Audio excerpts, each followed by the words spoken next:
Қайырлы күн достар, бүгін бізде Renault Duster автокөлігіне Euro 2 прошивка жасайтын боламыз. Бізде екілік қозғалтқыш жабдықталған H4M деген көлікте катализаторын алып тастаған. Катализатор болмағасын көлікте щитокта катализатордың жоқтығын көрсетеді. Соның кесірінен бізде көлікте динамикасы болмайды, аварийный режим болғасын, холостойда проб болады, свечтер жағылмайды. Соны кетіру үшін тек прошивка немесе катализатор саласыңыз. Прошивка жасап болғанымыз енді көліктің иесімен айдап көретін боламыз. Жаңа келмес бұрын бізде чек жанып тұрған еді. Көлік бізде екілік механика.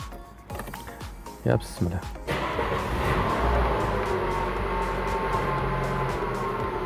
Чектің суреті сөнді, ошибка жоқ, барлығы таза.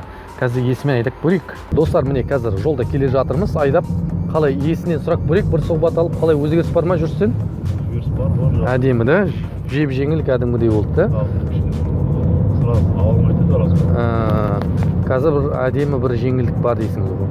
Так, бізде қазір 100-бен келе жатырмыз. Чек жоқ, барлығы жақсы. Шынымен де өзіңіз аңырап тұратын еді ғой, катализатор болмасын. Қазір аңырамай әдемі кетіп бара жатыр. Осылай мен Renault Duster көлігіне екілік болсын, бір диалогты болсын, хабарласыңдар. Катализатор болмаса, хабарласып, сөйлесіп, жасап береміз. Рахмет достар.